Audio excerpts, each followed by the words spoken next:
안녕하세요. 아이 컨택입니다. 저번 시간에는 안구 진탕 환자 스마일라식 특이 케이스에 대해서 알아보았는데요. 오늘은 또 다른 스마일라식 특이 케이스에 대해서 한번 알아보려고 하는데요. 원장님 설명 좀 부탁드리겠습니다. 스마일 라식을 받기 위해서 검사를 하다 보면 예기치 않게 여러 질환들을 발견을 해내는 경우들이 있습니다. 그 중에서 각막 혼탁, 결막 이완증, 그리고 각막 구타타 다 처음 들어보시죠? 네.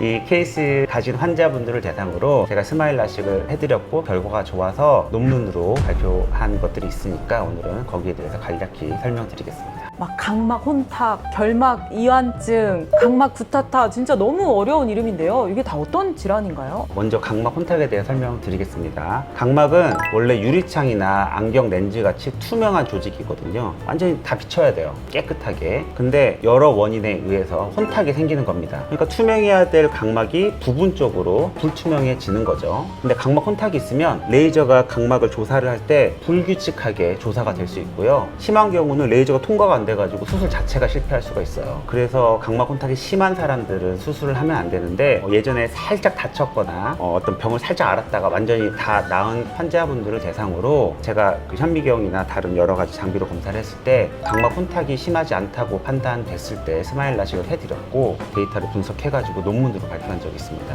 총 14만을 대상으로 연구를 했고요. 결과는 평균 시력 1.0 이상으로 다 좋았습니다. 그러면 다음으로는 결막 이완증? 이건 어떤 질환인가요? 결막은 힘 동작을 얘기하는 거거든요. 근데 나이 들면은 피부도 처지고 주름지고 하는 것처럼 결막도 처지고 주름집니다. 그러니까 할머니 할아버지들 현미경으로 보면은 결막 주름진 게 보여요. 근데 젊은 분들에게 어렸을 때부터 아토피 결막염이 심해서 자주 비볐거나 아니면 컨택 렌즈를 착용을 오래 했던 경우는 결막 이완증이 발생할 수 있습니다. 그래서 스마일 라식 할 때 방해할 수 있거든요. 스마일 라식은 각막을 잡고 수술을 하는데 각막 잡는 방식이 음압을 거는 거예요. 석션으로 각막을 쏙 빨아들여 가지고 고정을 하는 건데 결막 이완이 있으면은 그 틈새로 결막이 쏙 이렇게 들어갈 수 있어요. 제 케이스는 30대 중반 여자분이었는데 그분은 결막 이완증이 있는지 수술 전에는 몰랐는데 수술하다 보니까 결막이 살짝 올라오더라고요. 원래는 그런 케이스가 있으면은 한 몇 달 지나가지고 라섹을 한다든지 렌즈 삽입술을 한다든지 다른 방식으로 수술을 해드려야 되는데 자세히 보니까 절개 부분 빼고는 다 완벽히 다 렌티큘이 형성이 됐더라고요. 그래서 주변부 각막에다가 미세 각막 절개도로 아주 얇게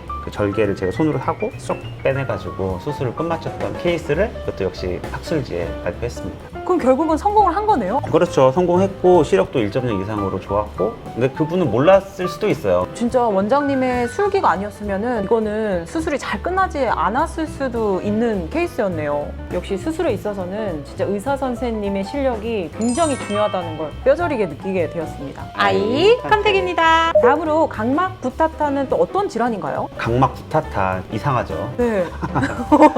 저도 좀 이상하다 생각을 하는데 각막은 두께가 있는 층인데 맨 아래쪽을 각막 내피라고 합니다. 내피는 육각형 모양의 아주 조그만 각막 내피 세포들이 막 엄청 많이 모여서 생기는 건데 그 내피 세포 층에 어떤 노폐물이 쌓이거나 아니면 부분적으로 세포가 손상을 받아서 이렇게 빵빵빵빵 내피 세포가 여러 개가 죽어있는 거를 말하는데요. 각막 구타타가 조금 있다고 해서 증상을 전혀 일으키지 않아요. 근데 거기서 조금 더 큰 병으로 발전을 하면 각막 부종이 생기고 각막 혼탁이 생기고 심한 경우는 실명까지 가능합니다. 사실 각막 구타타가 있는 환자분들을 대상으로 라식이나 라섹을 했을 때 결과가 좋지 못했던 케이스들이 옛날에 논문상으로 여러 개가 있었거든요. 그래서 제가 각막 구타타 있는 환자분들 대상으로 스마일 라식을 많이 해드렸거든요. 그래서 그분들 6명을 또 모아가지고 12안이죠. 양안이 있으니까 12안으로 1년간 경과 관찰해서 내피세포의 변화가 어떻게 있었는지 논문을 발표했고요. 그것도 세계 최초로 발표를 했고 좀 창피한데